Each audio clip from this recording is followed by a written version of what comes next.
Conversation with Phrankleen. If you can hear me, you can see me. Hit the like button. If you're watching this as a playback, thank you for stopping by. Welcome to my channel if this is your first time. If you like what I'm about, don't forget to hit the like button. Feel free to look through my playlist. I've got numerous content. I live stream a lot, so you might find some of them a bit stretchy. But they're important topics that affect us as black folks, immigrants, and all that stuff. All right? So this is story time. Story time is basically a segment where, people send me their stories to foodchannel1960@gmail.com. All right? So, if I like it, if they resonate with me, if I see that we can learn one or two things from, I convert it to like a live stream like this. Of course, I make you anonymous if it's a personal story, all right? And yeah. And also, sometimes I do pre-recorded content and stuff like that, okay? So welcome.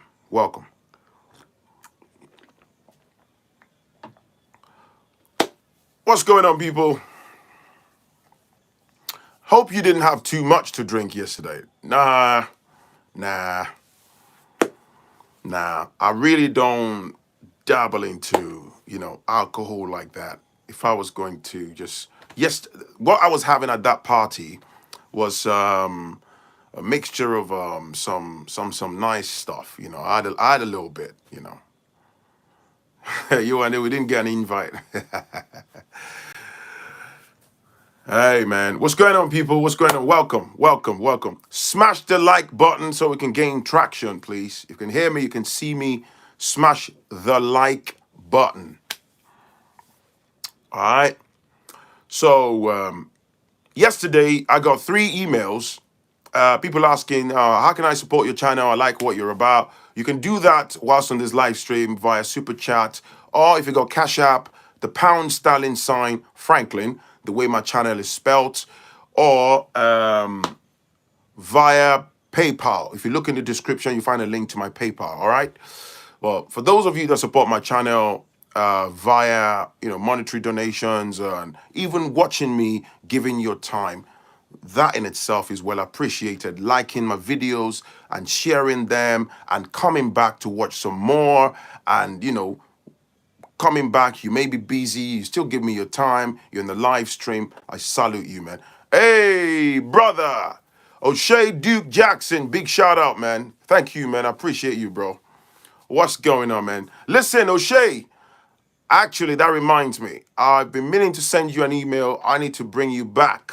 We need to talk about some about business in the motherland, bro. I need to bring you back for a live stream, bro. Thank you, O'Shea Duke Jackson. Check him out. He's a good brother. He's an African-American brother. He's doing amazing in the YouTube space, contributing positively, traveling the world, somewhere in the motherland, man. Thank you, O'Shea. Salute you, my brother. So, yes. Let's get it started. Now, there's a reason why I'm doing this, and I explain very quickly, all right?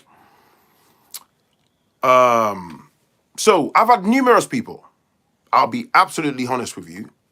In the past 3-4 months or more, I've had numerous, viewers and subscribers send me messages, like people who have traveled to Canada, who have a permanent, what's it called now, residence of the PR, and narrating their stories, their challenges, and how they're struggling, how the cultural shock, how they're unable to practice with their certificates and all that stuff, and plethora of, problems and all that.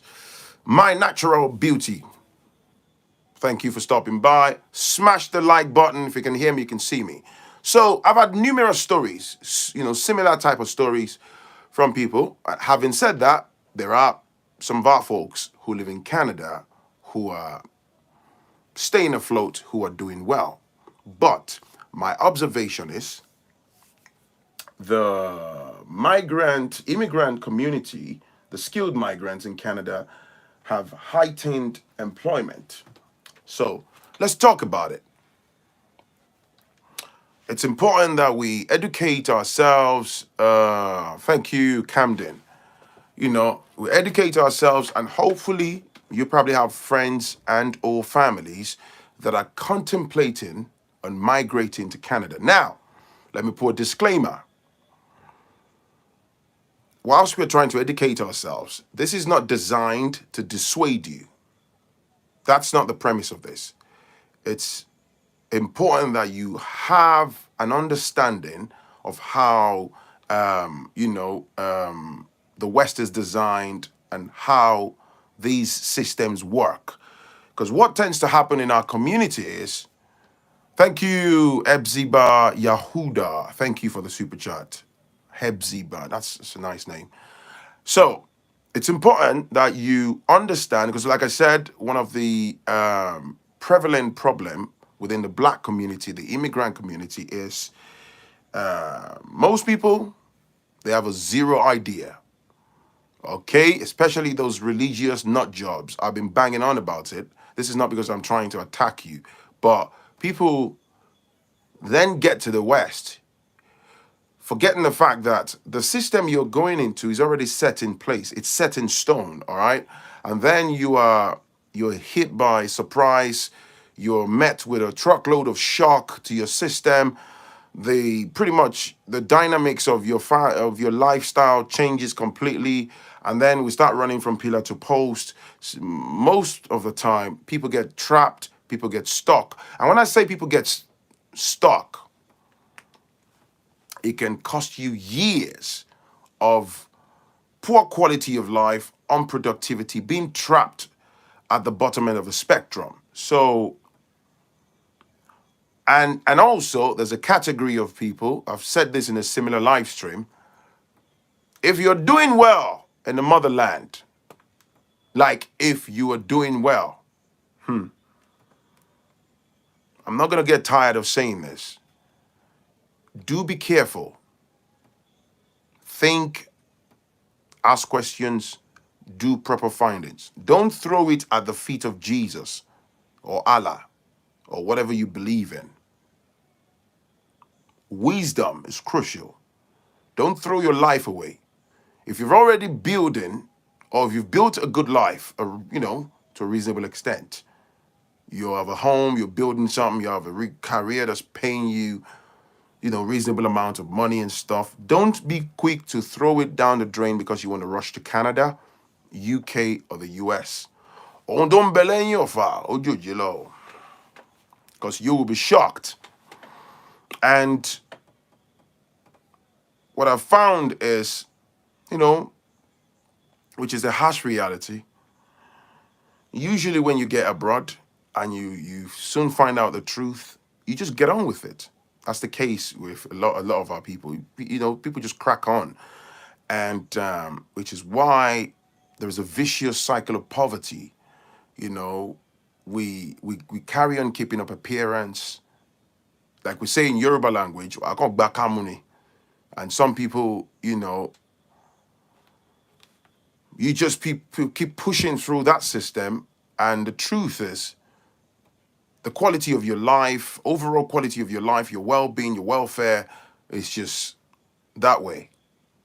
And it's the same for a lot of people.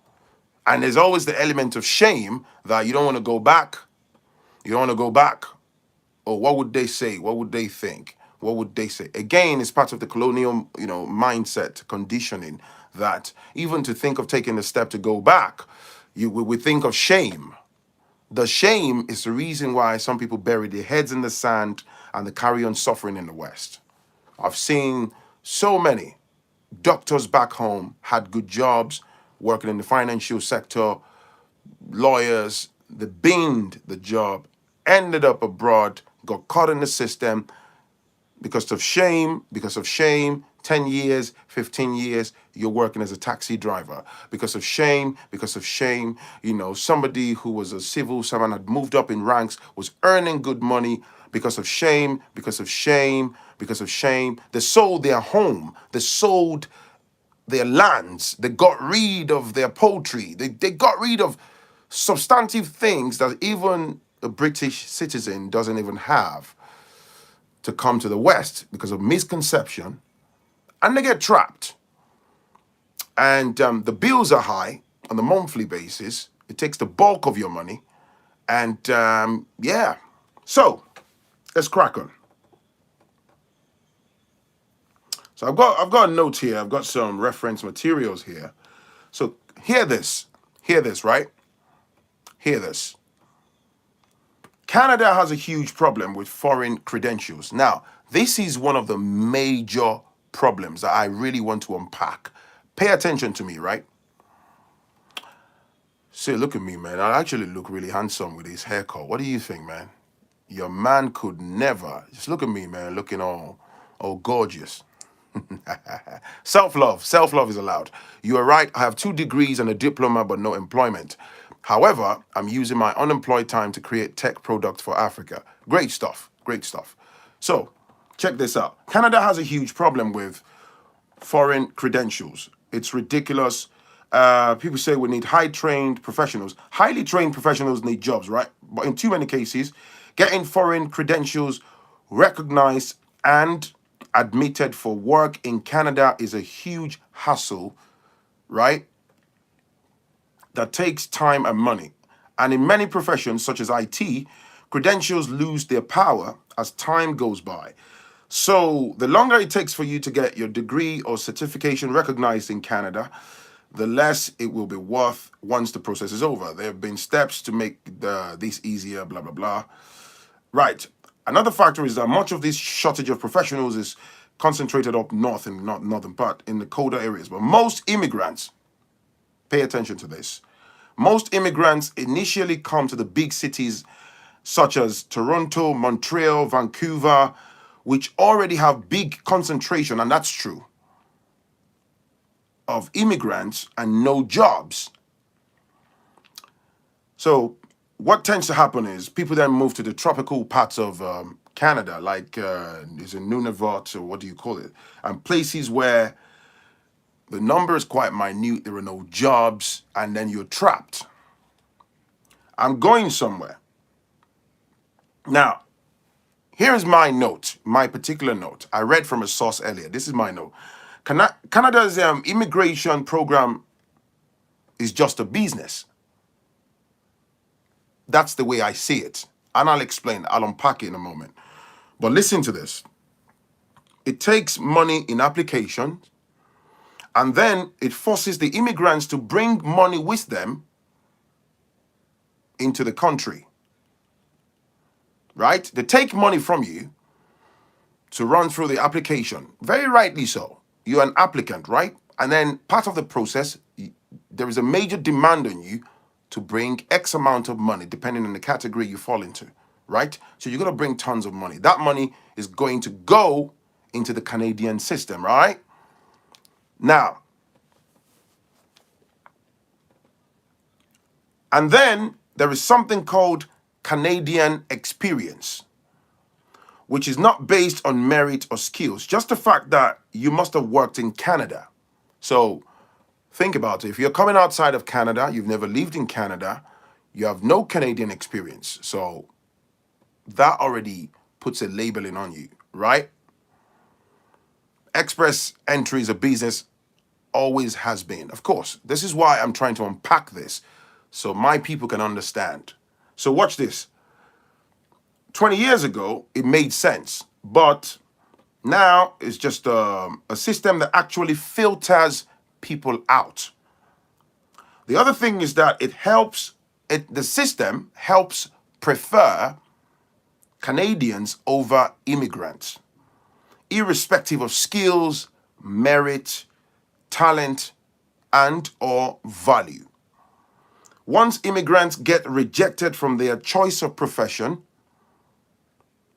then they have nothing left to do but to do survival jobs. All right?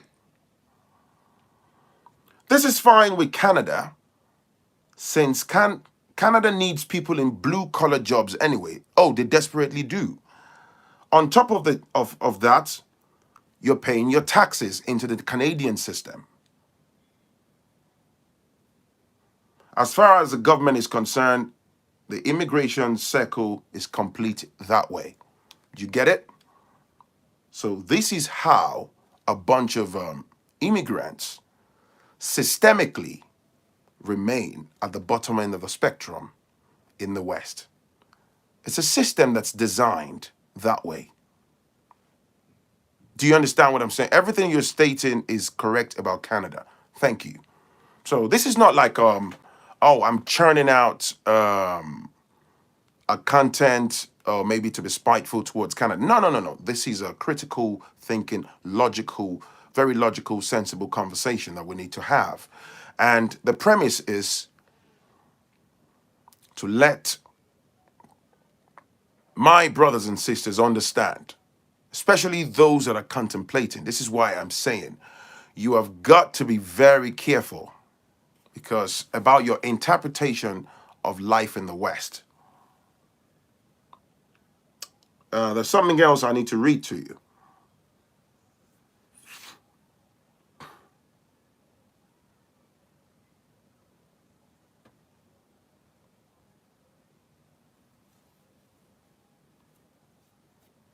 So, check this out. There is no lack of professionals. Canada says there is lack of professionals because they want to convince you to come.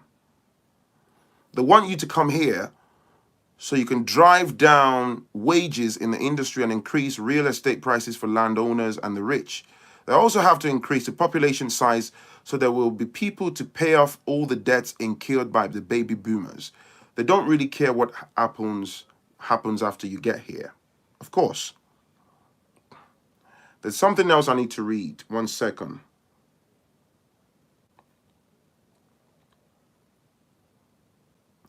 The point of Canada's immigration scheme is to sustain the population and growth, and because Canada's domestic fertility rate cannot do that. So I'm going to talk in a moment. I just needed to, pick this up. So the immigration scheme was set up to be skills-based, as Canada believed that young, intelligent, educated, and experienced with good English or French, blah, blah, blah, would fit in better. The problem is that there is no recruitment of new Canadians with skills to fill in jobs. So Canada gets PhDs and doctors and all these people that come in and they get trapped. The system should be more flexible in being able to recruit. Now, there was something else. Right. So that's it pretty much. I just put some things down to form like a base. Thank you, Lionel, for the super chat. Most of Canada's population is near the Canada-US border. When immigrants go to Canada, not only are they competing with Canadians, but they can potentially be competing with Americans who are literally stone's throw away from Canada. Boom. Thank you, my brother. Powerful point. Absolutely. Now, not just Canada, US takes money from Africans without giving them visas. Africans line up at 4 a.m. waiting for foreign salvation foolishly.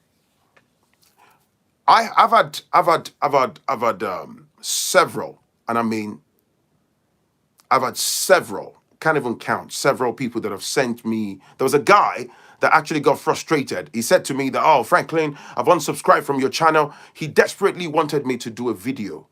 But unfortunately, I think I missed the email at the time. So he assumed that I disregarded him, and it wasn't the case. So when I was trying to get this done, I was going back to those old emails. Now, about 14 or 16 similar emails about the entrapment in Canada, the Canadian system, within the Canadian system.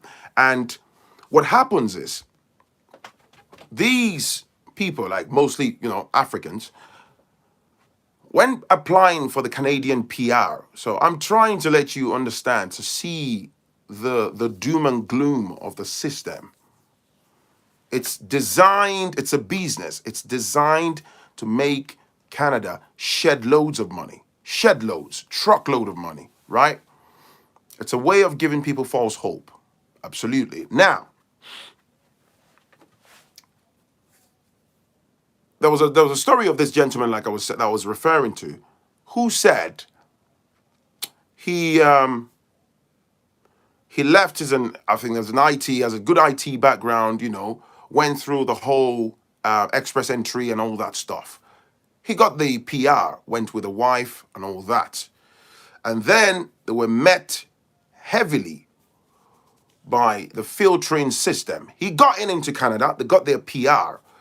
And, you know, the actual job, and this is what I read just now if you paid attention. So, say for example, you have a background in IT and you're hoping to get into IT sector and spread your wings, all right? So this brother got in, and the wife too had a background and forgotten what he said in the email, and they just couldn't get the jobs that they would normally be able to do. They've got qualifications, which was what they submitted. Everything was verified and checked out right. They've got all this, but they were met with a giant filtering system. And one of it is, suddenly they're asking for Canadian experience. How can I give you Canadian experience when I've literally just come into the Canadian environment? And also, there is a blatant disregard for whatever foreign qualifications that you've brought. Somebody said, Phrankleen, it's like an indirect form of slavery all over again with a structured business model. Let's be honest with ourselves. Bullseye. Bullseye. Bullseye, man. Bullseye. There's nothing wrong with what you said. But, if people choose to be blind and you are neck deep in false hope, this is why down the line, and think about it, man. We then travel in droves. Somebody say, you listen to Phrankleen, you never emigrate anywhere. Who is this one, man? Who is this one? You listen to Phrankleen, you never emigrate anywhere. Gambri Hewett. You probably sound Gambari. You're a troll. You don't understand, man. I haven't got time for you, Gambari Hewett, or whatever your name is. If for the sensible people that are watching, in every country in the West, there is no voice. There is no collective voice for black folks. No, I'm not giving him an energy. He's been blocked. He's gone.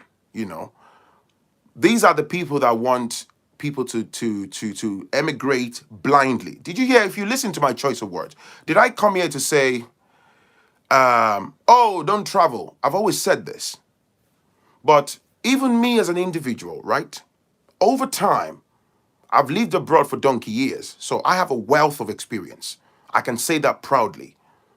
I have a wealth of experience, truckload of experience that span across several phases of life. Personal experiences, meeting people across the way, mistakes, personal mistakes, family members. Over the years, if you've lived somewhere for like roughly 2 decades of your life, that's a lot. You understand? I'm not even charging you for it. All right?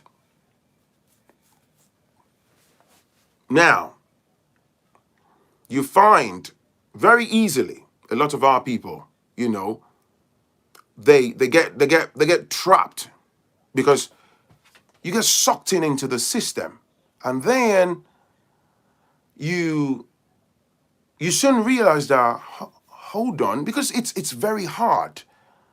You get rid of everything you've got back home, and then you get somewhere. So, like I was saying, let me go in the line of the Canadian situation. This brother that I was saying earlier, he said to me that himself and the wife, he had an IT background and stuff. And bear in mind, when you're going through the express entry and all that, they do all the necessary, what's it called now, man? They do all the necessary checks and all that.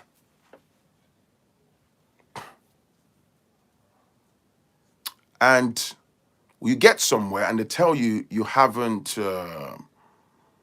got a Canadian experience. It's like when you come out of university here and you're a graduate trying to get a job, and then you're applying for, did you hear what I said? Graduate job. And then they say to you, oh, we need 5 years experience. How in the hell is that graduate that just come out of university with their mother's breast milk still desperately still desperately wet on their lips. How do you expect them to have a 5 years experience? You know they don't have it. That's a very evil filtering system, gatekeeping to keep them out, to make sure they don't get employed. And this is another, type of problem that people deal with. So this guy said, and it's the same thing. You bring X amount of money to meet the requirement, you then get sucked into the system. So you're chasing your IT jobs, or you're chasing your medical background type of jobs that you're looking for. And then when you don't get the job, it's just the order of things.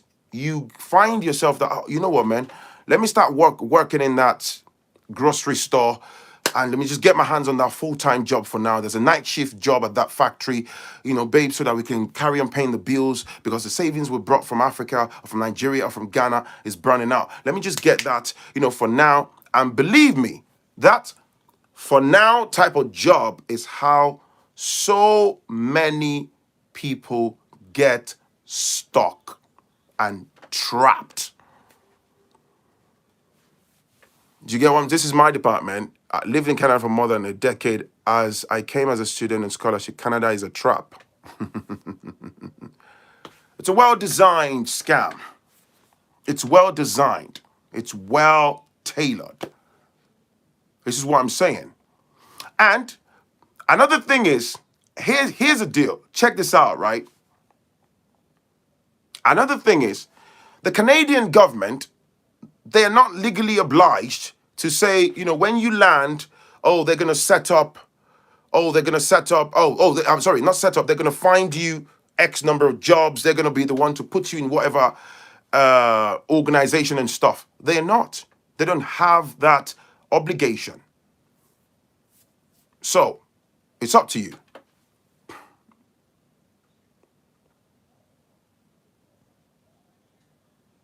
Let me see what. Even with the best qualifications, employment is in developed countries are fiercely competitive, especially as immigrants. Yewande, you're missing the point.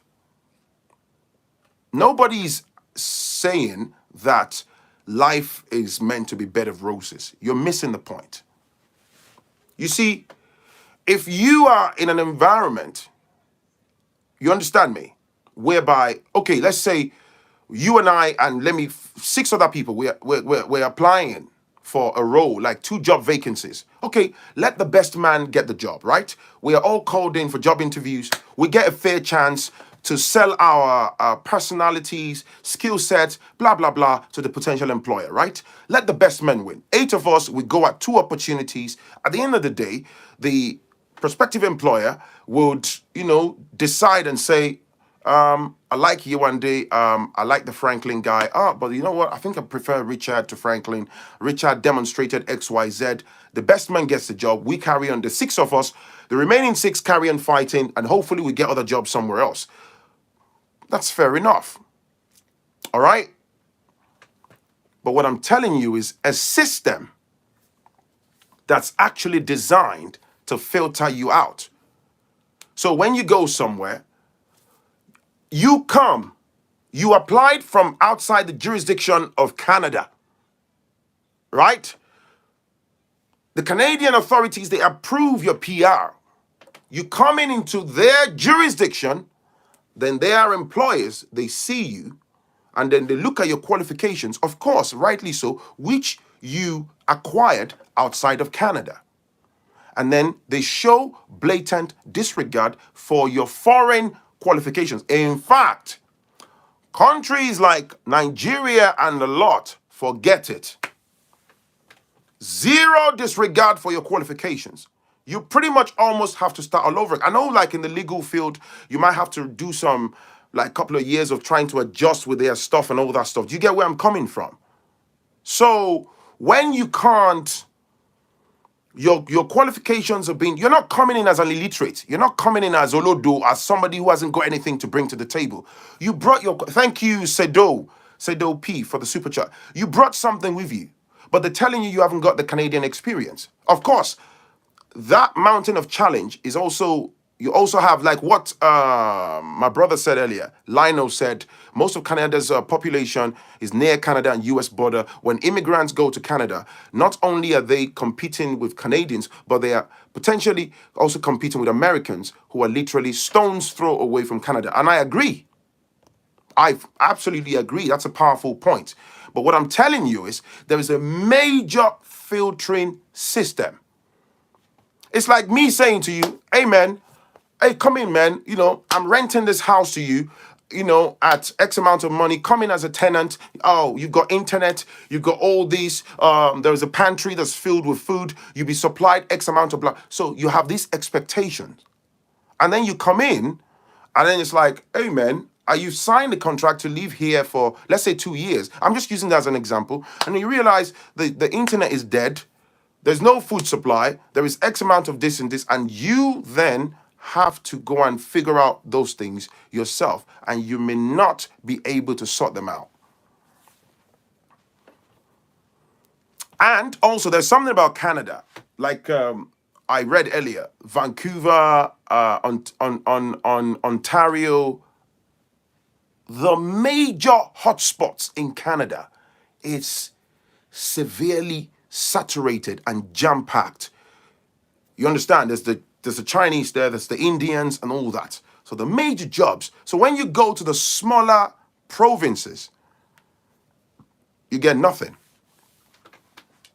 Because economically they're not on par with the major cities. So you get stuck. Let's see what people are saying. The Chinese are not preferred to Africans. They have a clear advantage in comparison to Africans as they are more qualified in STEM roles than any other race. You see, as much as I hate to say, Andy, there's always more to it when it comes to Africans. I shouldn't spell it out for you, man. Trust me. I shouldn't spell it out for you. I remember the first time I went to... Do you know the number of Africans in Nigeria that apply for US visas, right? Even UK visas that go to the embassy. Check this out, man. Do you know the number of people, even if it's visitor's visa? Let's not even talk about permanent residence, right? They just shut down your application, right? They reject your application. They don't give you the right of appeal. They don't even explain to you why. What's up, Kazim? It's been a while, my brother. How you doing? They don't even tell you why your application is being refused. They don't even tell you got a right of appeal. I can tell you in Nigeria, for example, did you know it's only a tiny number of people, applicants, visa applicants, maybe those that are well educated, at least informed through friends and family or understand the process, that know that if they're unfairly denied, they can actually challenge or appeal the process. It's a ruthless system that has a blatant disregard. Basically, the US, for example, they are sat like this. They take your money, they smack you back, and it's like, I don't owe you explanation. That's the door, use it. Do you know the number of revenue that goes into the pocket of the US government? You think it's a joke? It's not a fair system. Chinese and Indians infest most every segment of the Canadian industry, plus they practice group economics, which Africans do not. The competition is large. That's another advantage. I was going to say that. Thank you, Rotina. For visiting, they're only granting visa to old people. So, you see, I like what Rotina is saying. This is what I'm trying to say to you. Let's not say it as if, hey, man, there's about roughly 600 people, man. Smash the like button. Come on, man. Show your love. Come on. 600 people watching. Smash the like button, man. Let's see. Yeah, I like that, though, what Rotina said. There's the issue of group economics that we don't practice. So if we start to unpack it, all right, we can start looking at, okay, why is this particular community or gathering of people, why are they excelling in this regard and that? It's the same thing in the UK. There is that. But what I'm effectively saying is,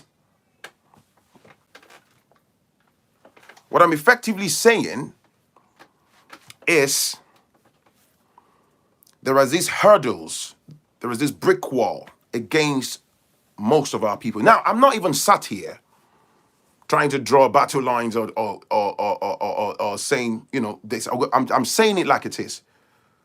Canada has the right to set up whatever system, structure to reel you in, to get money and make their own GDP flourish. But you see, my main concern is the huge misconception of a lot of Africans, particularly. Do you understand? The huge misconception. There is equally what you call silent racism here, very subtle and worse than that of the US. OJ, I agree, my brother. Of course, it's structural. Phrankleen, blame the corrupt countries where the young people are trying to flee. That's where I put my blame. The African countries where they're trying to flee from is controlled by the West that you're running to. Do you understand? Do you get my point? The countries you're fleeing from, it's a vicious cycle. The leaders that create the toxic environment, they are puppets. Do you understand?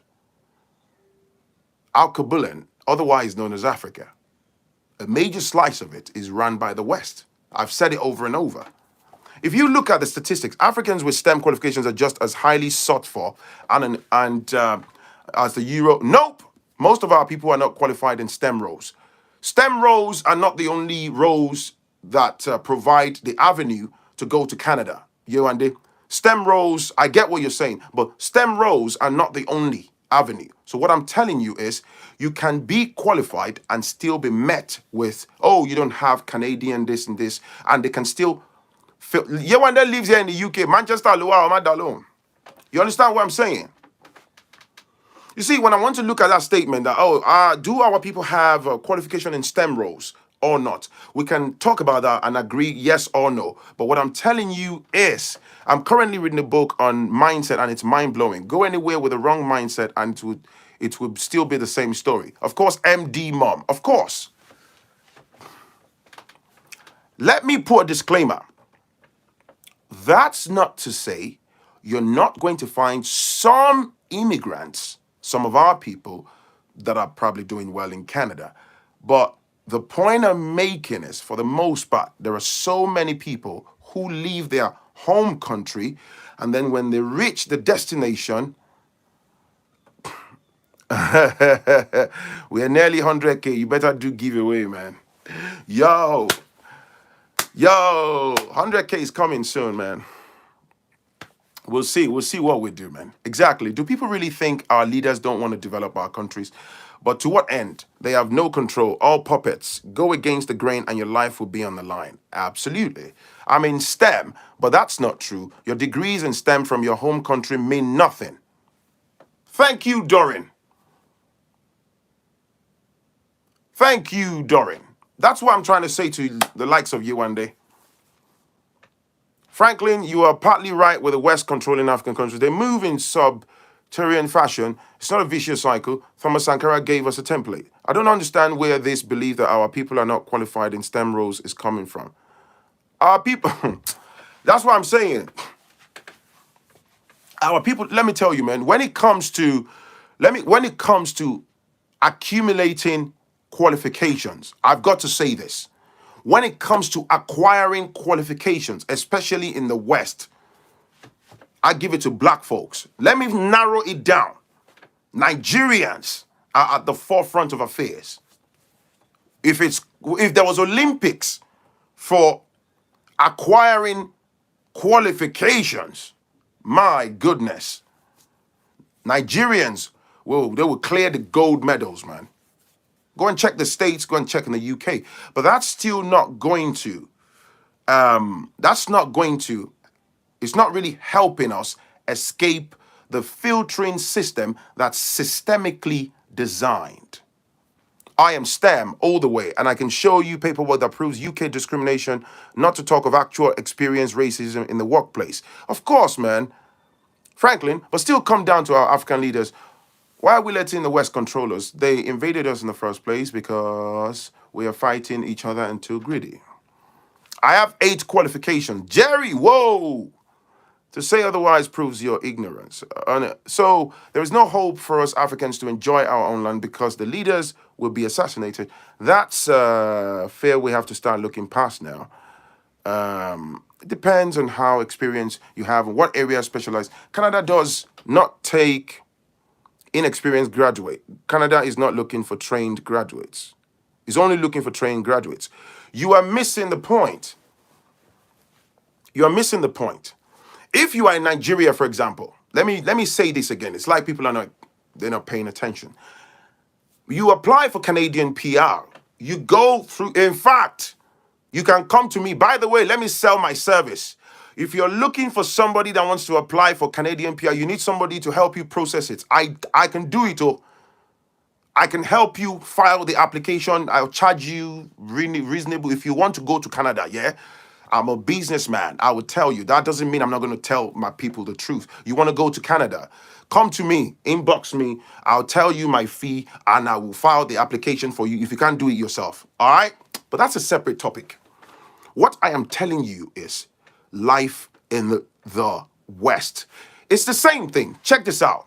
Check this out. People come here. Let me digress. I live in the UK. So people come here, they do master's degree. They give you a special type of visa to say, oh, when you are done, you can get work permit, right? We give you 2 years. When you get your work permit, you go and find employment, blah, blah, blah, blah. And, to work and be able to blend into the system. So it says on paper. But for the most part, when reality kicks in for our people, do you know the number of people that finish the master's degree and whilst they're going from employer to employer looking for job, right? The 2 years burns out. They're not even going to give them jobs.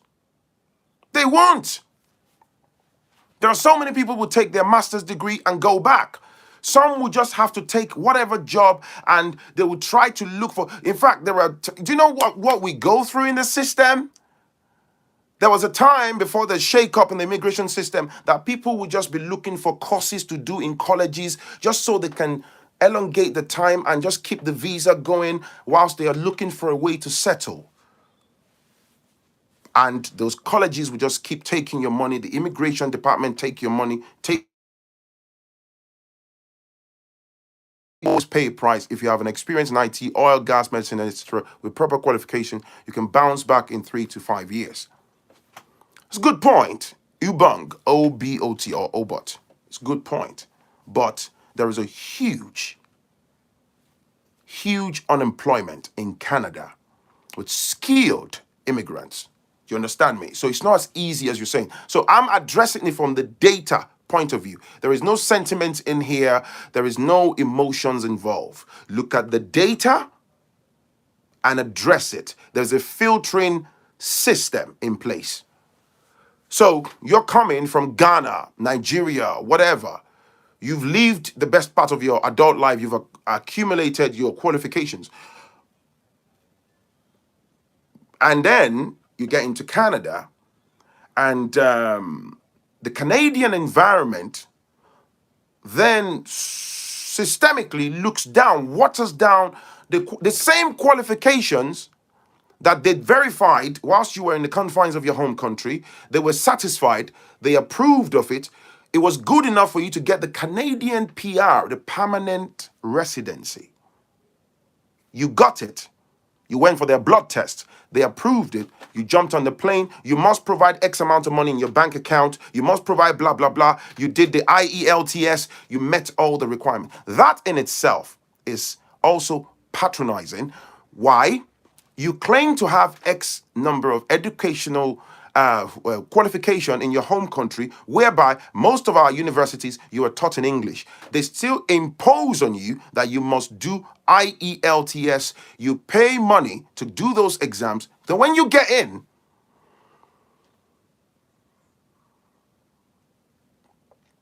the whole qualification is watered down. That's the case for most people. There are some people that get through the system and then that manage to settle down and make something for themselves. But I'm talking huge numbers. You should notice my own pattern of reasoning by now. I'm not saying, oh, all immigrants, most immigrants, this heightened number, there is a problem. Do you understand? So let's say on the scale of 1 to 1,000, right? Heightened unemployment, right? On the scale of 1 to 1,000. So because 100 immigrants got jobs, should we call that success? Definitely not. 1,000 skilled immigrants, let's say 100 managed to get jobs and they're pulling through, working with IBM, working with this IT company, doing well. The remaining 900, they're trapped in survival jobs. Or let's say 200. Do you see the stats? That's why we're having this conversation. Let me read some of the comments. Somehow I feel like other than it takes many degrees abroad, we should create our own businesses. E.g., if you own a nursing program, when you graduate, you can create a healthcare business. You know what? I agree. But then again, not everyone is designed for business. It's not a joke running a business. Not everyone is designed to run a business. There's also accent reduction, modification classes. Wow. There is? Are you serious? There is accent reduction and modification classes. What, in Canada? KT. Wow. Wait, somebody tell me that. They do that, accent reduction and modification classes. Is that right? Somebody tell me, somebody confirm that, please. What? I have never heard of that. Accent reduction and modification classes? Wow. Le bâton.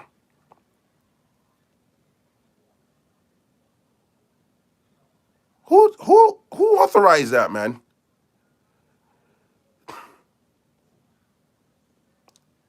I understand what you're saying. A very limited ratio of immigrants make it. Some that are more qualified than them can even get worse and horrible jobs. Absolutely. Frank, titles and degrees don't mean a thing. Colleges are a cottage industry. Once they are done with folks, they flush them down the toilet. Absolutely. Wow, that's serious. So if you show up in Canada, excuse me, can I have the glass of water?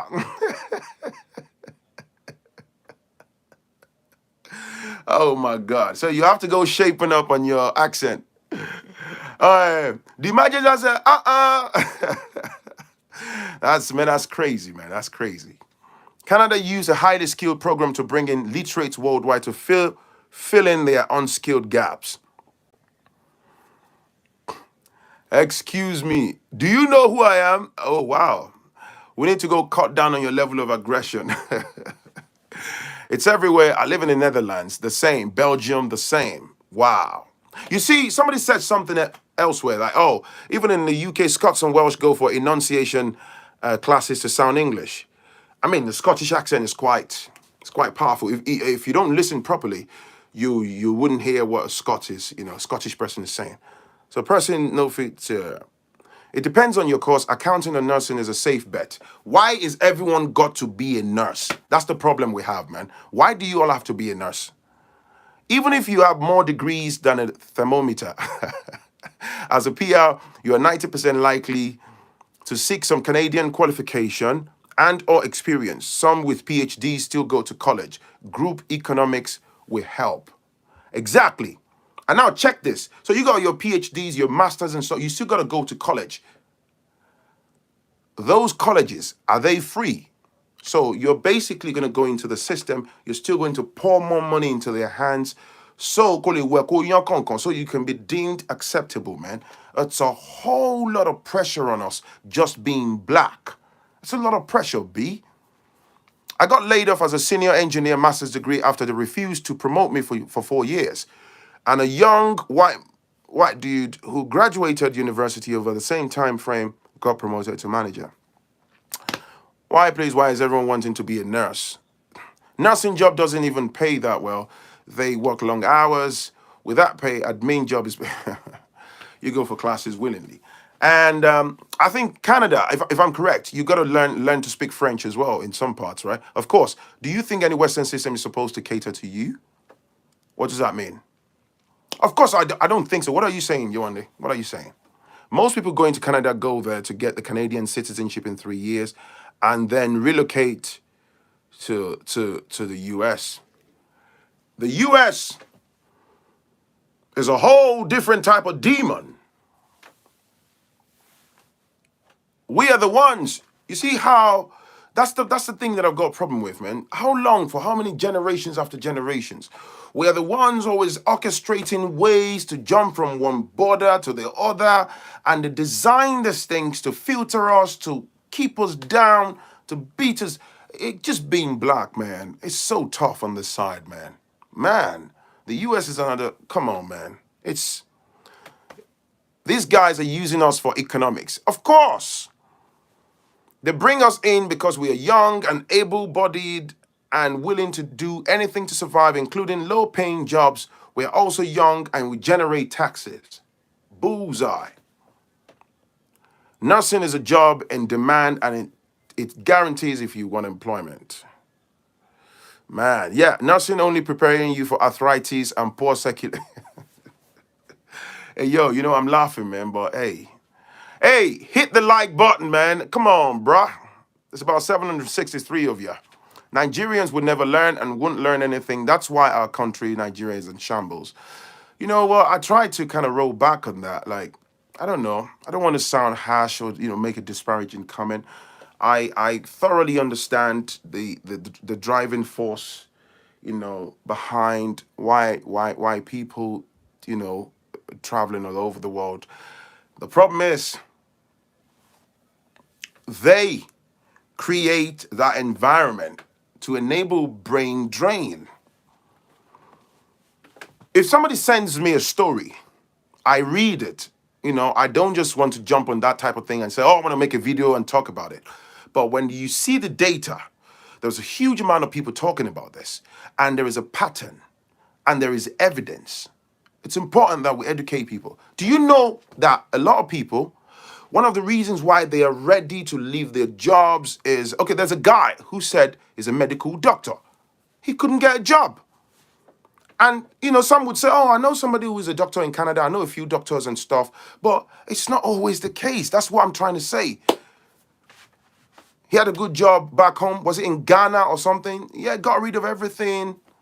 He was producing honey. He had that business on the side with his wife, a small honey production business with his wife. It was based in Ghana. They got rid of everything. They sold a couple of lands. They moved to Canada. And the guy said today he drives for Uber. He's still taking some professional exams. The wife too is working somewhere because they're trying to make do. They've got 2 kids. Monthly bills have got to be paid. The bills don't recognize your PhD or the roadblocks, but these are the harsh reality.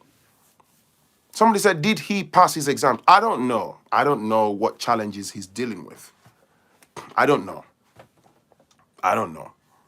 You may be right. He might have issues with his exams and all that stuff.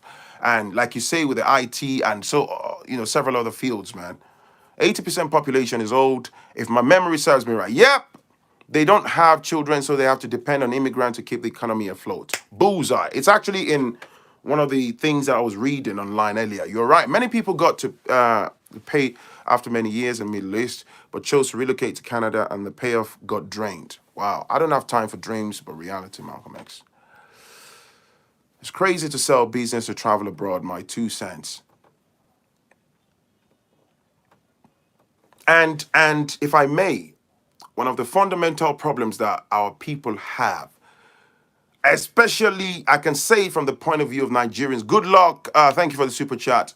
Like my people in Nigeria, right? The huge misconception is, you see, and again, this is a homegrown problem grown on your turf back in Africa. It's the way you came up, the misconception, because you're a product of your environment, the huge misconception when it comes to the West. life abroad, yeah? The average Nigerian, for example, they're like, let me get there. Let me just enter the UK. I'm going to move the foundation of the country. Oh, I'm going with passion. I'm going to do through 2-3 jobs.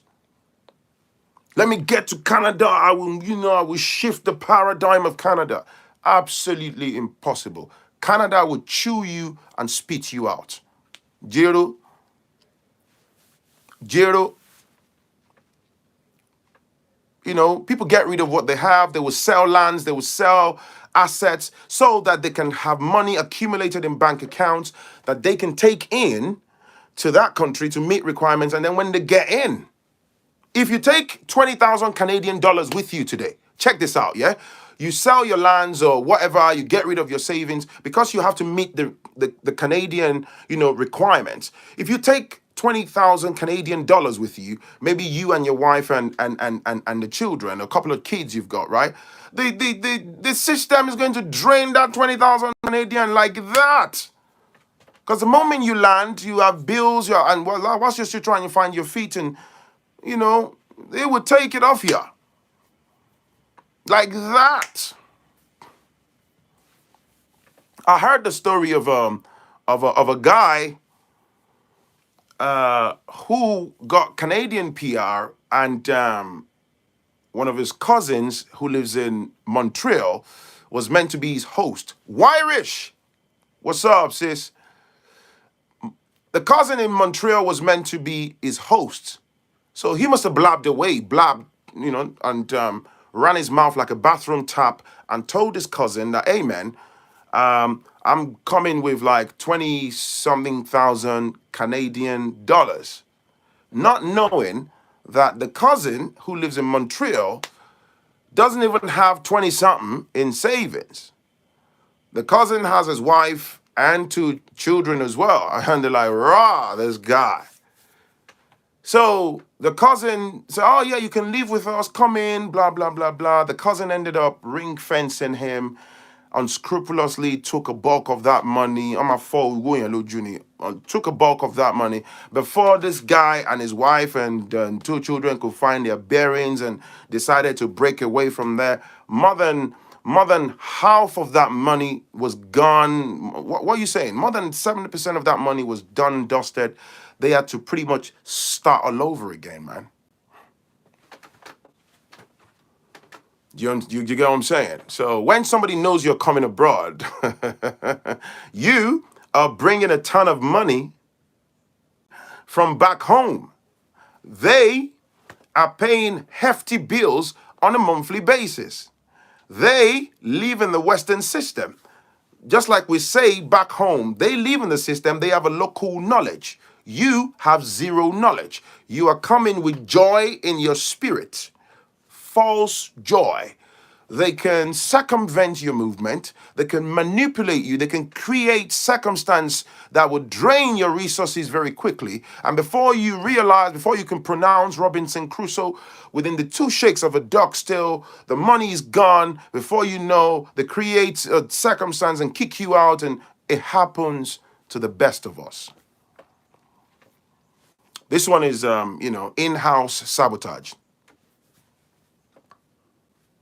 There's taxis everywhere. They will milk you. You dig?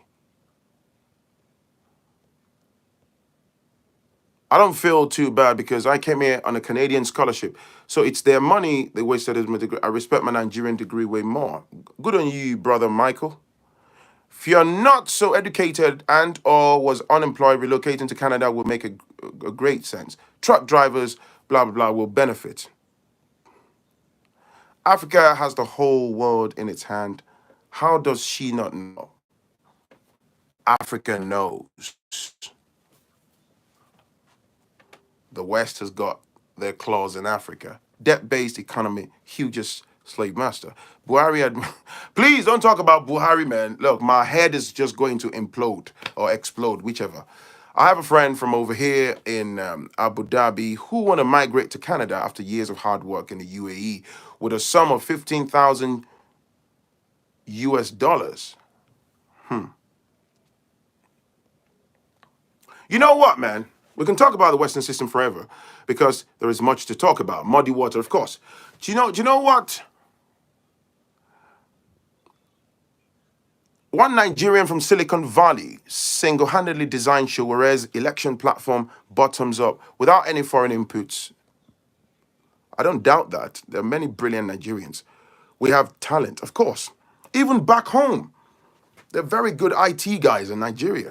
Hello, just joined. I heard you before. Agree with what you say. My black sister born in the UK, left UK for Canada 6 years ago with family and struggling for a good job. Now learning French.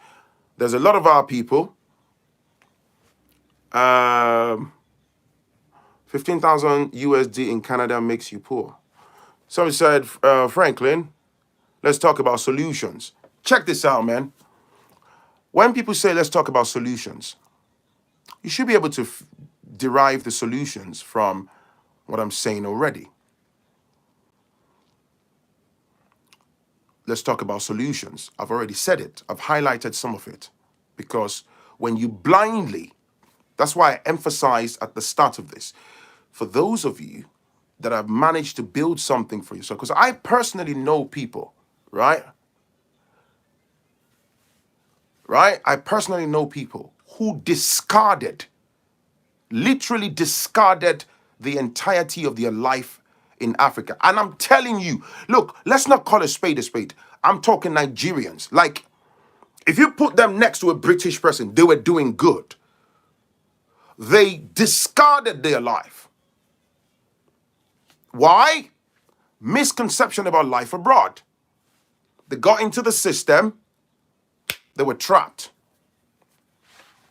There's so many factors. Another thing is your age at the time of making these ridiculous decisions. You're in your early 40s, your late 30s, your mid 40s, and you blindly, just because of life abroad, you will regret it, man. You will regret it. Unfortunately, there is no YouTube channel. Nobody's going to set up a YouTube channel whereby the weekly videos are going to talk about, hello, my name is Mr. Abujabujabujaba. I'm from Gambia. This is my life in Canada. I am suffering from A to Z. I eat banana peels for breakfast. What I'm effectively saying is, people are not going to put up a billboard to or a sign across their forehead and say, this is me, Mr. X, and, I came to Canada and I'm trapped. People are suffering in the shadows of the system. Some people, they wish they didn't even make that decision, but they're trapped now. Imagine you had a good job back home, and then you kissed it goodbye. And then, everything had gone, you disregarded it, you sold your land, you sold this because of shame. You took all your savings, you took it to Canada, you've depleted your funds now, and now you're struggling to survive. So it's really not easy to just get back on the plane and say, oh, you know what, man? Maybe it will be easy for a lot of black folks if they had money. They've got truckload of money, right? They can say, hey, man, you know what, man? I got £100,000 or $100,000 or 20,000 or whatever. You know what? Let me go and hit the restart button. But it's not the case for a lot of people. My husband said at his age, with family, he's not willing to play chess with his life. I agree. Don't play chess, man. I'm listening, but I don't necessarily agree. What you want is for this platform to be an echo chamber where some points always being agreed. It's not. What exactly is your point, Yoande? It's okay. It's okay to let's talk. Bro, who you go blame, man? What exactly is your point, man? As much a lot of you are making sense, if you don't want to sit down for abroad, go home. We're talking about, it's not about if you don't want to sit down abroad. All right? Seal, is this Seal Leon? We're talking about, and it's okay to have that conversation. We're also talking about people, as you speak, you and I, as we speak right now on this live stream, there is somebody that's busy as we speak, live and direct. They are filing their Canadian P.R. as we speak. And they have zero idea of what is waiting for them in Canada. Do you understand? They might be lucky to see my content. That's happened a lot. where people have heard me say stuff and they come into my inbox, whereby family members and friends. That's why we use this platform. You don't understand. The black race, we don't have a closely knit community. We don't have heads. We don't have group economics like people rightly said. That's why there's huge amount of suffering. We are the only race of people. There is huge amount of suffering, deeply rooted suffering. Never lose Forex. Thank you. Exactly. Not playing chess, more like betting. One of the worst things you would hear somebody say from Africa, a black person would say, by the grace of God, in the name of Jesus, my Father shall make way for me. I know that when I get to the UK authorities will hand me my British citizenship in the name of Jesus. My Lord, my God, your grace shall not befall me. Are you joking? You jump on the plane with that mindset.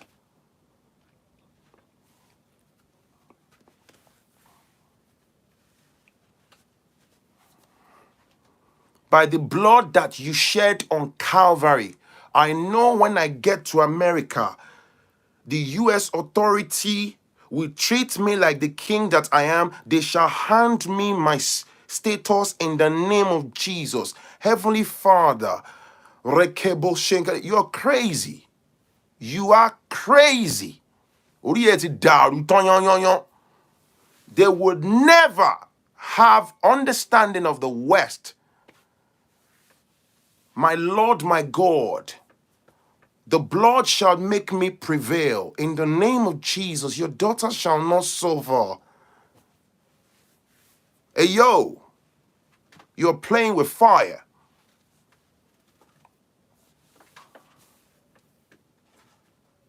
You're applying for Canadian P.R. You're taking your Canadian application, your document. You're putting anointing oil on it and a white handkerchief. Heavenly Father, I place this application before you inside the Canadian pool. Let me find favor. They will pick me, Laga, Logon, like this. They will pick me. In the name of Jesus, they will just call me. Your favor, your word say, you are crazy. Or pick here, Logon. They will pick you, Laga. Then you get to Canada. Then they start dissecting your background. Say, these people are so racist. Oh, is it? Is it now? You should have put that energy into educating yourself, understanding the system.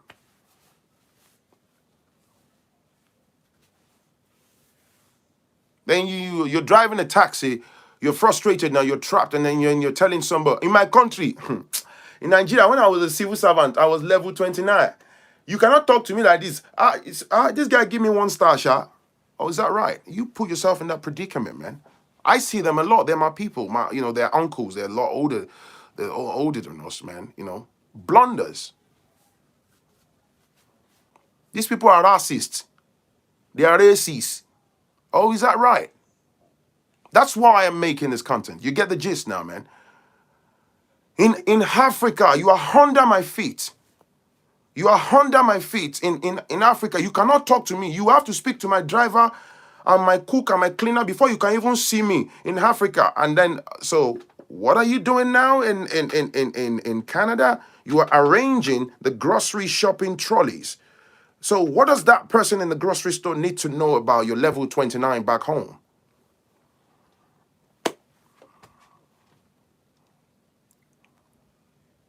Some of them, when I used to go to church, some of these people, you find them mostly in church. They get frustrated. And then that's the place that they want you to recognize and respect them so they feel good. They're frustrated.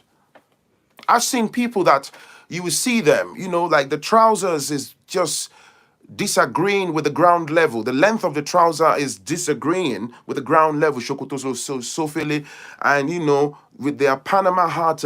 When I lectured in the University of Lagos, I was a senior lecturer before I came to this country, and then you see the man angrily folding his SIA badge and say, you these people in this country, in Nigeria, there's no need for that, man. You should have double checked before you jumped on that plane, man. It's just fact.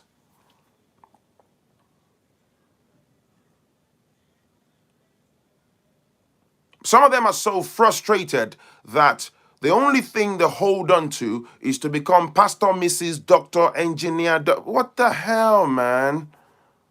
With the Uncle London shoes and oversized jackets talking about, I was there when Prince William was born. Wait, let me quickly carry somebody from here to Bermondsey. I will come back. I will cut through Elephant and Carsley. I'll pick you up in Peckham. They had a good job back home. Can't knock them for it. They had a good job. They were doing well. And then they binned it. How can we cut that cycle? You get what I'm saying? I live Elephant and Carsley. It's a tough one, man. You can leave it abroad, yeah? You can easily be in the objective word. Why you? Oh, you're making what the elephant? It's not always elephant. It's Elephant and Carsley. Elephant and Carsley. They're very. We have them in our community. I love my people, man. It's not a joke, man. Somebody said Uncle London shoes, you're going to hell. I'm telling you, it's a vicious cycle. It's a vicious cycle. I met a gentleman the other day that he was coming out of the bank and he recognized me from YouTube. And he was like, Frank, I watch your channel. I mean, some of the points you make in there, I accept it. Some of them I don't. You know, the issue is, I remember in the 90s, the early 90s, before I came here, I was working, I was a civil servant, and then I was in level this. The moment I hear level, I was already folding my arms. But the issue was, that time, there was a special offer for me to use somebody's face to come here. So I just resigned willingly that I will come here and I will change the UK. But notwithstanding, we soon realized that the system is not the way we thought the system is. Oh, is that right? The issue is, well, the Bible says in the look of, hey, yo, just cut me out of that, man. So now we still have the younger ones that are making the same blunders. And the deadliest thing, some of these people, because they failed, because they've lost everything, because they've been trapped, they are so vindictive. We have them in all our families. They are very vindictive. They want to see you fail as well. They want to see the ones that come in. They want to look at you, level up with the doormat, and make themselves feel good.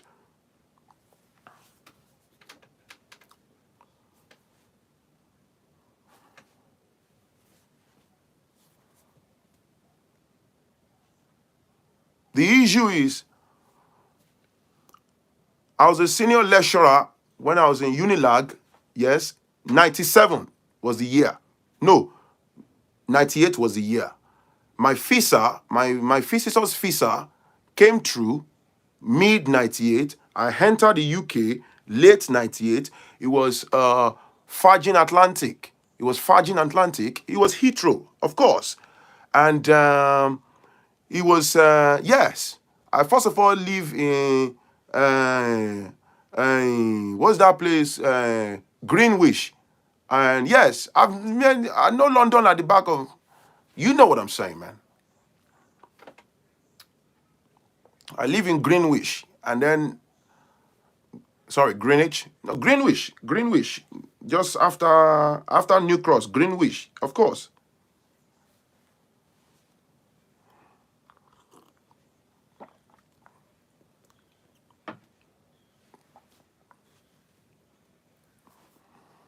I'm telling you, man. That time when I came in, the Nigerian passport was a different the size. I have many copies of the old Nigerian passport. I'm stood there and I'm supposed to be respectful and just soak up that information. Anyway, you're doing well on your channel. The issue I just have is that you don't believe in Jesus. You know, you can't fight the Lord, my brother. The vision that I'm saying, sir, look, man. I'm gonna have to let you go. And it's okay, Phrankleen. Just lower your shoulder, let the Lord use you. And that's all they bring to the table. The Uncle Londons, man.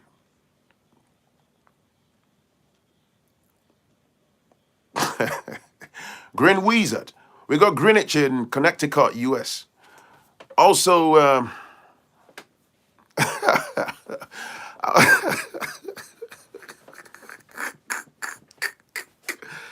the frustration that abounds in the black community. What would you advise a 28-year-old in Nigeria without a job planning to make the move? Look, man, if you want to make a move, man, first of all, if you want to emigrate, do it, but do it properly, though. And also, get knowledge about the West, what you are likely going to be faced with. Because let me tell you, can I tell you for free? The problem is not about traveling. It is the shock that you will meet when you get to it's all man with their cross. Don't let your cousin and your sister's brother, your sister, your sister or your cousin or something, so somebody lied to you. That's the problem. We never say the truth. Some of these people, like I was saying, because a lot of them are trapped in the system. I'm telling you, some of them they're your family member. So you're gonna come. You might actually have what it takes, right? You might actually have what it takes to perhaps get some nice job. They wouldn't want to see you prosper. They wouldn't give you the right information. They will ask you to come. Your uncle that has unfortunately been trapped in this system wouldn't just want to see you go get a job tomorrow and you're earning £200 a day. That would give him a heart attack. That would remind him of his failures or of his mistakes or whatever that's happened to him through the years. Do you get what I'm saying? Unfortunately, it's very common in the black community. We hide information from ourselves. They wouldn't let you know. Wiry said, learn soft skills. Another problem, I like that, is this stems from cultural difference. If you don't have sense of humor and, you don't understand sarcasm, and somebody say, oh, dude, dude, shut up, man. Tunde, you're a joker. I said, you're asking me to. It's not shut up doesn't mean, like shut up, actual shut up. It's said in the context. I'm just joking. That's just a random example. No sense of humor. You don't understand sarcasm. Soft skills. Some of our people don't have that communication skills in that regard, when it comes to socializing because of the environment, That's another thing they use against you to filter you out of the system. That's another problem,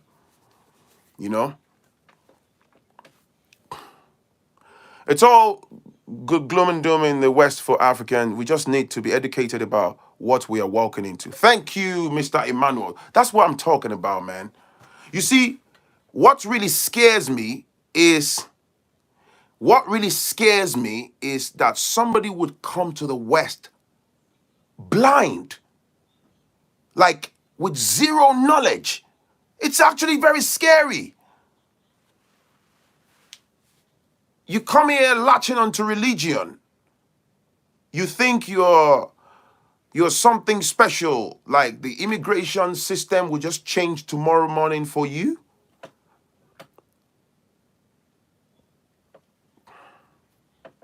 It's the same thing. We're talking about Canada and all that tonight.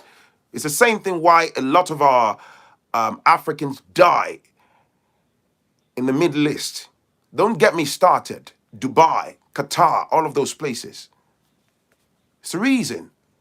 There is blatant slavery in those places, organ harvesting. And of course, a lot of these things emanate from poverty, misinformation, some of black folks who act as gatekeepers, who are actually involved at the forefront of human trafficking. That one is even multi-layered, man. It's crazy. There are videos online. It's on YouTube. Go and check. They'll lie to them that, oh, you're going to have a job as this, and then they get there, boom. Hey, 900 people watching. Come on, man. Give us the like button. Come on, please. I've had people tell me that they didn't realize that they had to pay so many taxes. They are shocked after their first check. Of course, it's a tax system. They take.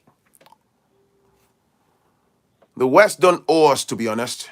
They are looking after their own, understandably. Reality is we don't belong here. We should sort out our own country, stay home. It's like feeding our kids. And yeah, you know what, man? Sean, can I be honest? I like that comment, bro. You didn't hear me for once say, oh, we should, from the airport, the Canadian government should give us a red carpet welcome. They should give us $1,000 to feed per week. They should, no. That's why I'm emancipating those that are interested. That's why we are having this conversation. You understand? You understand what I'm saying? Because our people have this huge misconception, this totally wrong expectation when it comes to the West. So that's not the message in here, okay? You didn't hear me say that. That's not the message in here, man. So if you're well versed about how the system of the West is wired, you will know what I'm saying, okay? And I always say it because there are some people in here that they're snobs, they're very ignorant, they're blacks, they're some of us, I can see them, they're very ignorant. Some black folks, it panned out for you properly. You're making 100,000 a year. You think you've arrived. You're living in a good part of the country. Your children eat and wear what they want. Great stuff, right? They think their personal life is a fair representation of the entire black community. Those people, they are crazy. Do you see what I'm saying? They are very selfish and they are unbelievably stupid. Because you drive a Bentley, you drive a Range Rover, you're working as an IT consultant, nobody's knocking you for having those jobs. But it's not a representation of the entire black community. Do you understand? That doesn't mean we should. In fact, this content might not be for you. Go and kiss your wife, go and make love, go and watch some movie, go and sit with Netflix, go and do something else. All right? This may not be for you. But it's not a honest, it's not a true representation of what goes on. The UK government brought out data that the amount that gets passed on as inheritance within the black community is £1. So where are all the people earning £100,000 a year? Where are all the people earning £150,000 a year? Do you see what I'm saying? Do you see what I'm saying? The governmental data. The government have a sophisticated tool and gadgets to get the data that they want. They're telling you blatantly. So you live in Kent, or you live in Essex, or you live in the nice suburbs in Chicago, you're making $200,000 and stuff. You can see that your personal individual achievement is a tiny drop in the ocean. Do you see what I'm saying? Only 1% of Nigerians in the UK are actually doing well. The rest are just struggling. And I can say the same for the wider black community. That's why we have these conversations. Please, I love my people. Don't ever be under the misconception that, oh, maybe Phrankleen doesn't like the fact that, no. I celebrate success. I celebrate forwardness. I celebrate achievement. No. I would never, ever condemn you In fact, if I know that you're doing well in a particular sector, I would love to bring you to my channel so that you can educate people if you would like to. Why would I go against that? But let's look at the bigger picture. You may be watching me and you have £50,000 in savings. Do you think every black person has got £50,000? Do you think? Do you see where I'm coming from? I love Mr. Emmanuel Olusu. He said, education is the point. Of course. NHS digital data sharing, OPT, opt-out 23rd June. In the West, you learn every day. The moment you stop learning, you get into trouble. Laws, regulations change frequently. You need to. My father, who passed away in the East Africa, left us more inheritance than those with parents in the UK. Boom, shakala. Boom, shakala, boom. So it's more than 1%, Phrankleen, maybe 20%. Really, you think? Whatever, man. You think? My point exactly, saturation would always work against us. It's anti-economic. Data. Only 8% of all Americans make over $100,000. Thank you, Akintunde Akinola. Data. Just look at that, 8%. Now, you see what Akintunde just posted, right? Only 8%, he said, 8% of all Americans make over $100,000 a year. Now, when we now take the 8% and fragmentize it and break it down, let's look at the percentage of the 8% that's actually black. You realize that we barely exist in that chart. Not just the ones on 100K, the fancy business analysts too. There's nothing wrong in being successful, but it's wrong to think they are better than everyone else. Thank you, VA. That's my point, man. I know a couple of friends, in IT sectors. I know a few dudes, man. What's wrong with that? The dude talking about 150,000 a year yesterday. Now they take 40% of that. Let's break the rest across 12 months. What are you left with? Depending on who you are, your lifestyle, man, you may not be left with a lot of money to save. Because some people, they already have a blown out of proportion type of lifestyle anyway. So when they make meaningful money, everything goes to their crazy lifestyle. It's okay to be confident, but not arrogant. It goes against my principles. No one is better than you, and likewise, we're not better than anyone else. We are all equal. I like that. Phrankleen, my late father foresaw that horrible frustration that he might face in the UK, immediately left with myself and my mom in 1990. Best decision ever made, leaving behind a legacy. Lovely. Any African earning over $100,000, majority have 2 or 3 jobs. Yeah, that's in the States, right? Irish, thank you. You can live a decent life on 24K in the UK. You know what's even funny, right? Phrankleen, you never say hi to me. Felix, hi, brother. Felix, are we good now? Hi, shout out from Paris, shout out from the UK. Thank you, my brother. Love you, man. Asians are opening African shops everywhere in the UK, and our people are spending millions of pounds every year in their shops. Look, there is, I like that. On a final note, there is 892 people watching, and I can guarantee that 99.9% of people watching me right now are black folks. Just look at 893 people watching me right this moment. Yeah? If we could sit in a hall and a sizable chunk of us could just agree on multiple streams of ideas or businesses, and we bring our resources together and we pool together. Imagine what roughly 900 people on this stream right now. Just imagine what we can possibly achieve, let alone a wider community. It's about the state of mind. Even if 5 of us, as I'm sat here, yeah, bring your savings, bring my savings, bring yours, we come together to own a store and grow it together. We can own a couple of stores within 12 months. And we can expand from there. We can do so much.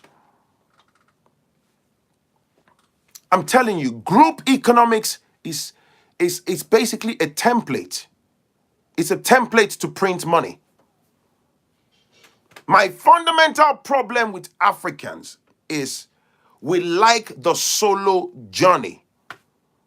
We are so disjointed. Group economics, even if it's to bring Nigerian food to the UK, we will make crazy, stupid money. Let 3 of us, or even 4 of us watching right now, let's meet up for coffee. Let's talk about it, right? Let's come up with a brilliant idea. If 4 of us pool money together, let me give you an idea. 4 of us pool money together, or 5 of us, even 5, we pool money together, we get a sizable store on a major high street. We're selling African food. We're sourcing the food, right? We put our heads down. No ego. Nobody's trying to outdo anybody. We join forces. Look, man, it's not rocket science.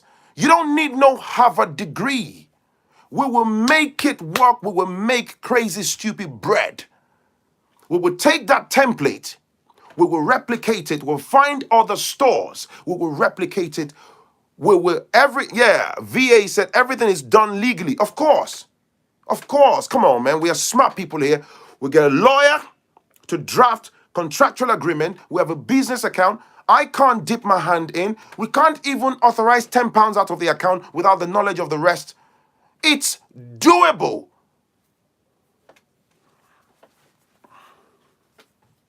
Group economics is the license for black people to build wealth. Nobody can stop us. Well, yeah, this guy, you're having a meeting, you're talking amongst yourself. Black people, you're busy, flexing your shoulders. You're concerned about your stupid university. Can I just ask you to stop addressing me like that? I was born in 1971, for God's sakes.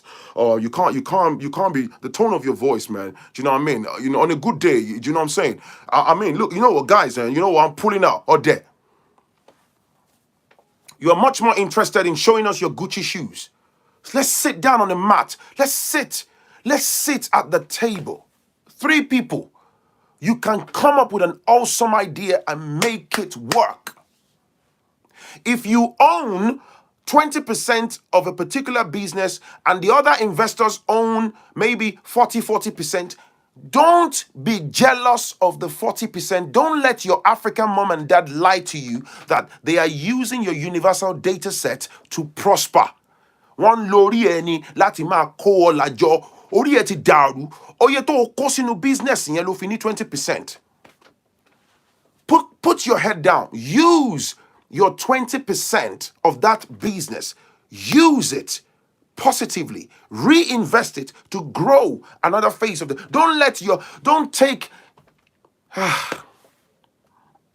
Don't take reports to your mom that knows nothing about business. Don't take nonsensical report to your dad that can't even spell business to save his life. And then they have an opinion. So your friend, wait, let me understand this. So you're telling me that your friend, Kunle, that you went to secondary school together, he owns 40% and the other Banji guy owns 40%. So you now own 20% of that business. Why yellow? They look at your life. So what you are telling me now is you have come and serve your own friends in your own life. So they are now using your ICT, your universal data set to, no, you are an idiot, but they keep quiet.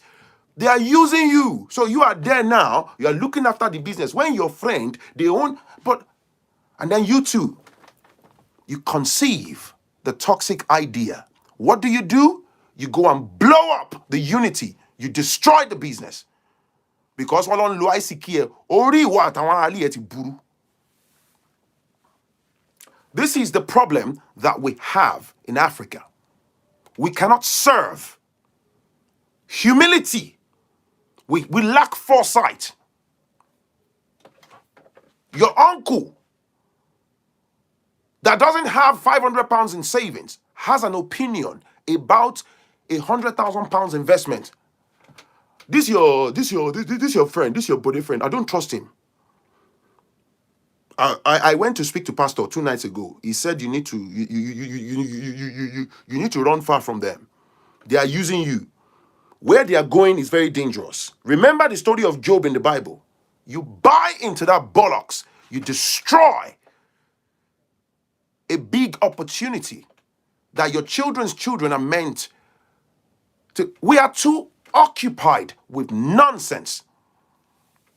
Here's another one. You want to do business with Ghanaians in their own community. You want to do business with Nigerians. Leave all these mental boundaries. Build together and watch us excel. There's no other way out.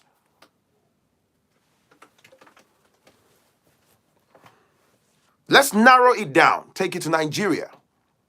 The Igbos doesn't trust the Yorubas. The Yorubas has a lot to say about the Igbos. We're busy with tribalism. We're busy. When it comes to being egotistical and unbelievably stubborn and pig-headed, Africans take the gold. And I'm talking amongst ourselves. Nisha.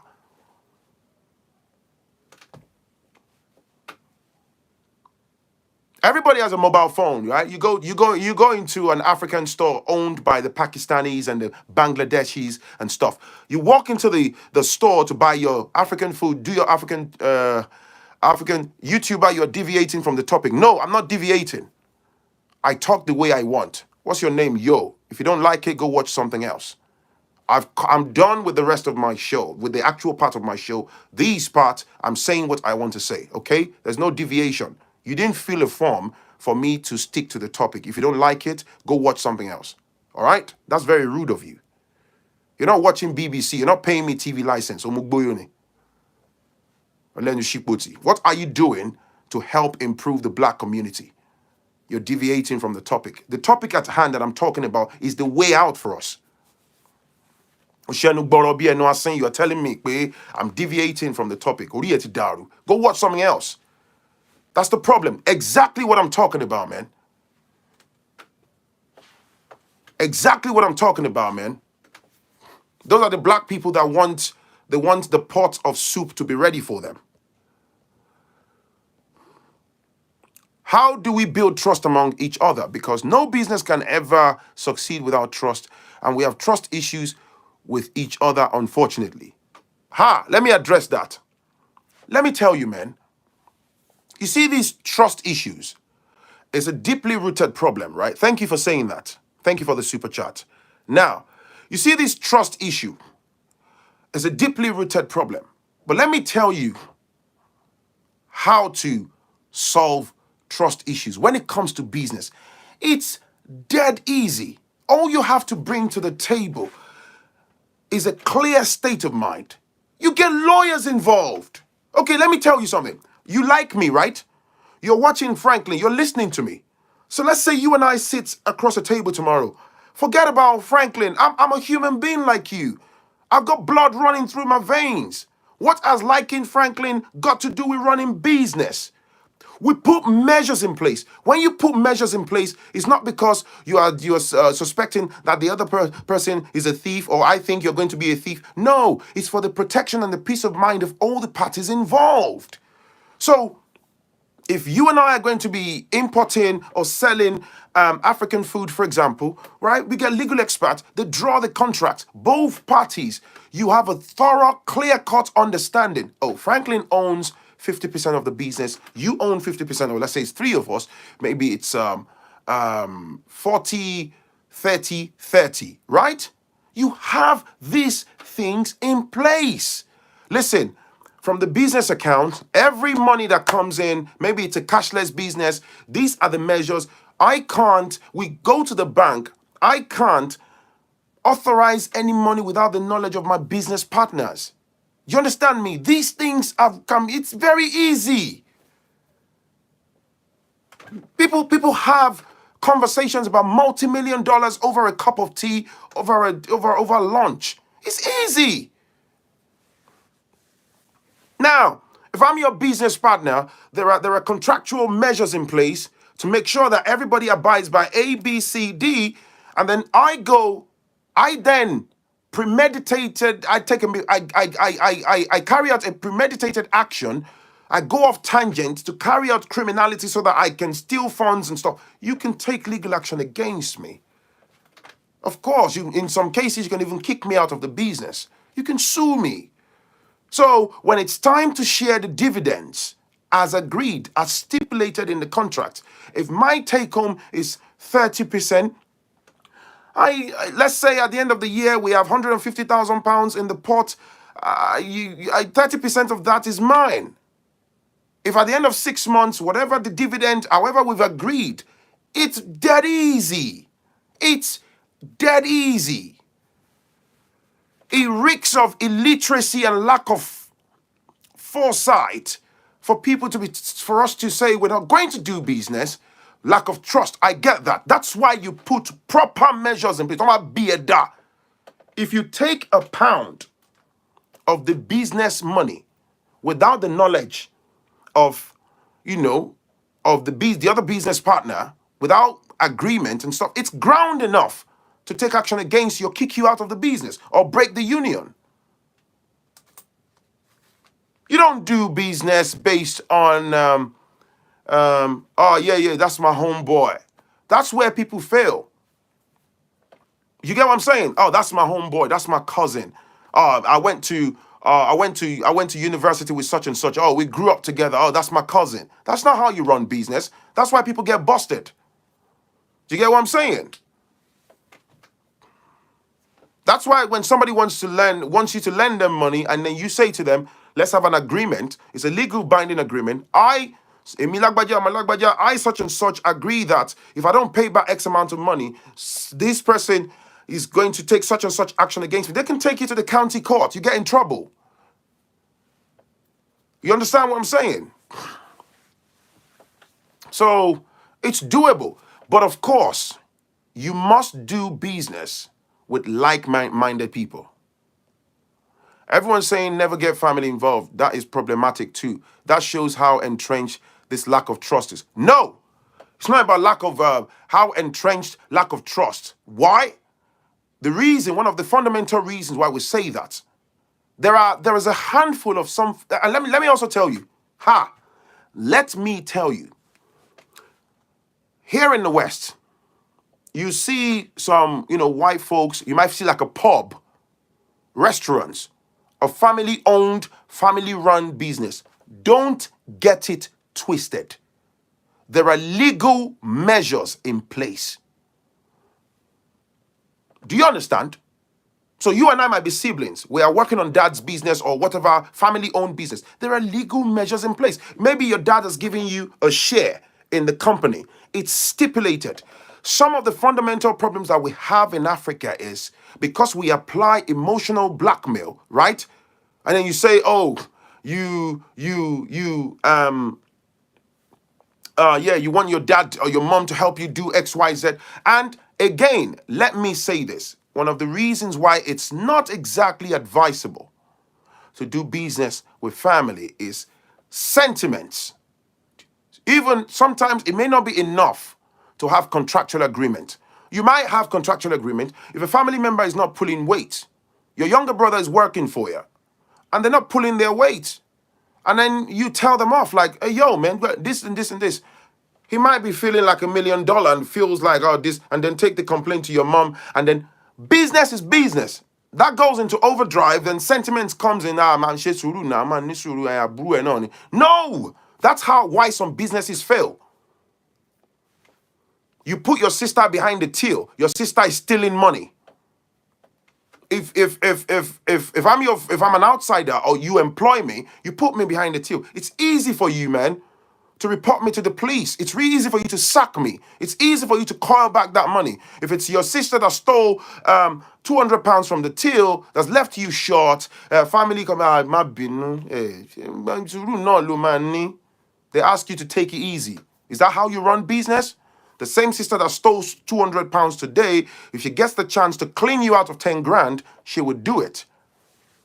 No sentiment in business. If you can't enforce contract, you shouldn't partner in the first place. Boom. Exactly.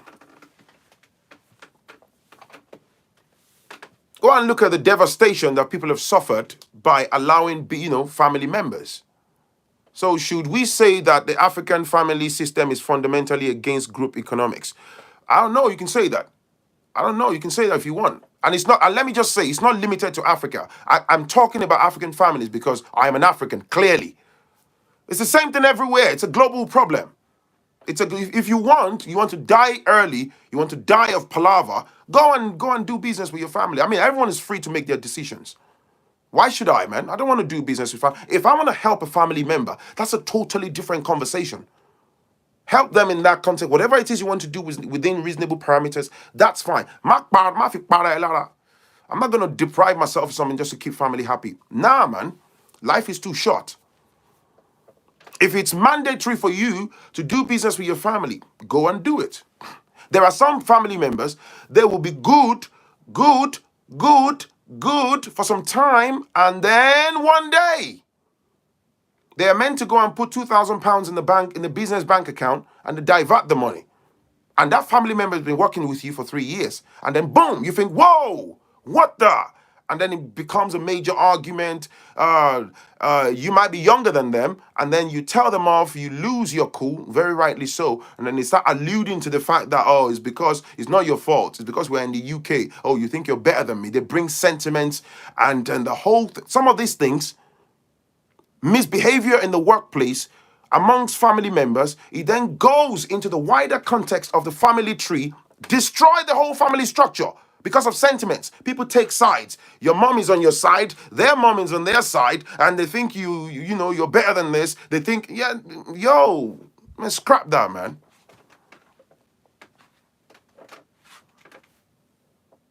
They will tell you you're rude and stuff. In fact, let me tell you, some African families believe that if you've made it or you have a thriving business, so what if your cousin steals from you? So what if your brother takes from you? It happens in most of the African families. So you want to run businesses around people with that kind of mindset?